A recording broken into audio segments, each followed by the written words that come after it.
When you see shit like Tucker Carlson on Fox News saying that the CIA killed Kennedy, what do you think of that? How did he phrase it? Never, he said never say never. Someone he knew, because they have withheld some of the files in the Kennedy assassination. I mean, does it make it, why would they do that? Carlson Tonight. So not long after Jack Ruby shot Lee Harvey Oswald on camera in the basement of Dallas Police Headquarters, a lot of Americans started to have some questions about the Kennedy assassination. It was, you'd have to admit, a pretty extraordinary sequence of events. A lone gunman murders the President of the United States, and then, less than 48 hours later, that lone gunman is himself murdered by another lone gunman. What are the odds of that? It's one thing if you get struck by lightning, rare but possible.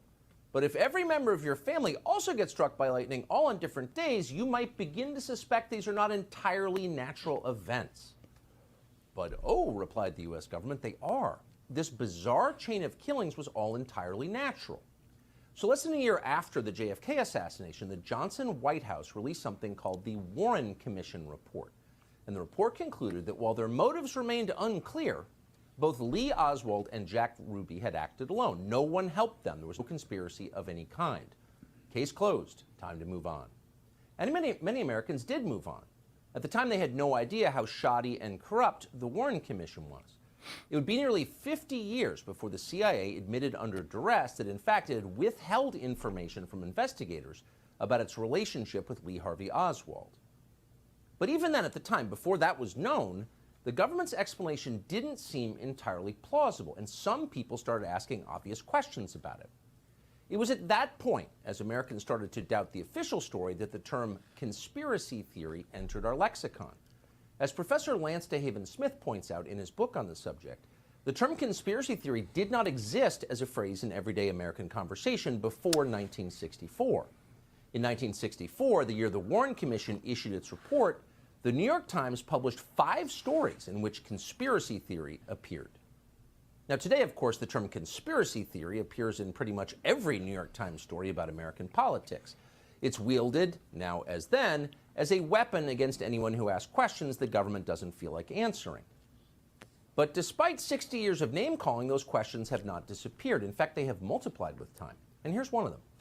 In April of 1964, a psychiatrist called Louis Joylan West visited Jack Ruby in his isolation cell in a Dallas jail. MK Ultra. According to West's written assessment, he found that Jack Ruby was, quote, technically insane and in need of immediate psychiatric hospitalization. Those are conclusions that, puzzlingly, no one who had spoken to Jack Ruby previously had reached. Ruby had seemed perfectly sane to the people who knew him. Louis Joylan West pronounced him crazy. But what West did not say was that he was working for the CIA at the time. Louis Joylan West was a contract psychiatrist for the spy agency. He was also an expert on mind control and a prominent player in the now infamous MK Ultra program, in which the CIA gave powerful psychiatric drugs to Americans without their knowledge. So of all the psychiatrists in the world, what in the world was this guy doing in Jack Ruby's prison cell? The media did not seem interested in finding out. In fact, the New York Times, in an extensive 1999 obituary of West, never mentioned the fact that he had worked for the CIA, much less his time in Jack Ruby's cell, which seems relevant. So you can see why non-crazy people would wonder about what really happened, and of course many have wondered. In 1976, long forgotten, the House of Representatives impaneled a special committee to reinvestigate the JFK assassination. Their bipartisan conclusion? Jack Kennedy was almost certainly murdered as the result of a conspiracy. But the question is, a conspiracy by whom? Well, the obvious suspect would be the CIA. Why else would the agency withhold critical evidence from investigators? Is there a benign explanation for that, for maintaining this level of secrecy for this many years? Not that we're aware of. And it is illegal. In 1992, Congress passed the President John F. Kennedy Assassination Records Collection Act. That act mandated full disclosure of all documents by 2017, 54 years after JFK was killed. The last administration promised to comply fully with that law, but under intense pressure from CIA Director Mike Pompeo, withheld in the end thousands of pages of CIA documents. Today, this afternoon, The Biden administration did exactly the same thing. That would be thousands of pages of documents after nearly 60 years, after the death of every single person involved. But we still can't see them. Clearly, it's not to protect any person. They're all dead. It's to protect an institution. But why? Well, today we decided to find out. We spoke to someone who had access to these still hidden CIA documents, a person who was deeply familiar with what they contain. We asked this person directly, did the CIA have a hand in the murder of John F. Kennedy, an American president? And here's the reply we received verbatim. Quote, the answer is yes. I believe they were involved. It's a whole different country from what we thought it was. It's all fake. It's hard to imagine a more jarring response than that. Again, this is not a, quote, conspiracy theorist that we spoke to. Not even close. This is someone with direct knowledge of the information that once again is being withheld from the American public. And the answer we received was unequivocal. Yes, the CIA was involved in the assassination of the president. Now, some people will not be surprised What do you think to hear of that? that. They suspected it all. I think I'd like to know who the source is. I mean, when you say, I believe, right, and supposedly he's got access to the documents, yet his comment is, I believe, that might be a tell. He talks about, it was all fake.